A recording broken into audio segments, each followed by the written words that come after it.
Ignition sequence has started. Clock is running. Up to 7.6 million pounds of thrust, and it has cleared the tower. Clear the tower. Hi, my name is Ben Feist, and I want you to experience the Apollo missions exactly as they occurred 50 years ago.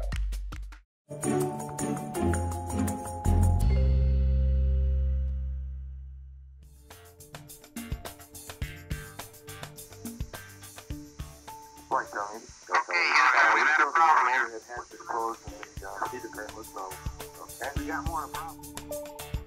The original audio for the mission is one of the most interesting components. The audio itself has been in the National Archives on 30-track tapes for the last 50 years, and there was only one machine that could play these tapes back. It was in a very special format, and we had to refurbish that machine and get it working again and have the tapes shipped back from the National Archives to Johnson Space Center, and we carefully digitized them so that we could hear them for the first time. The amount of material on the website in total is 7,400 hours of audio. But what that means is you can sit in any position in mission control for the whole mission and just be that flight controller. 15 Houston, stand by for mode 1 Charlie. Mode 1 Charlie. 1 Charlie. So these tapes were put as part of the investigative material in the National Archives and were not stored with the rest. So they haven't been heard since 1970.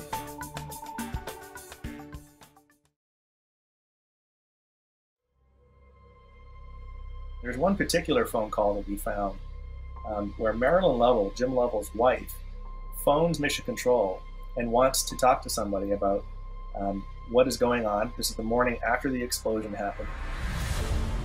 Hello?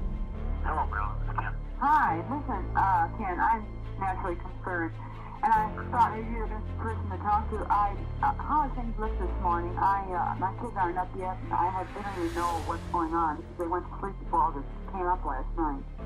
And I was wondering what I could tell them. Here you can actually hear the reality of what this was, and who were these people, and how worried were they? Were they strong in the situation? Were they afraid in the situation? All those kinds of things are actual real questions that can now be answered through this material. Listening to the people in Mission Control doing their work is an astounding thing to witness. We've heard for years historians tell the story about how heroic the efforts were in Mission Control, but before you hear it firsthand and you can hear the emotions in people's voices and the speed at which they had to make choices, you can't really appreciate it. They didn't hesitate. They did what they needed to do. Now through all this material, you can get to know the dry sense of humor of the crew. You get to know the way that they would banter back and forth to try to keep things light while they were under great pressure. And you come away from it feeling a lot more enriched by the historical material. I would love to do it for all of the Apollo missions. It's a huge amount of work and, of course, takes a lot of time. Currently, you can go look at Apollo 11 in real time, and you can also look at Apollo 17 in real time. Really getting this material into a situation where people can listen to it and have access to it is the important part of this project.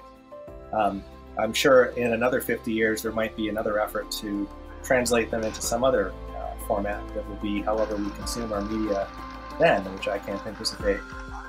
But for now, this is the best way to do it, and I'm happy that we're able to bring this material into your living room. That was pretty.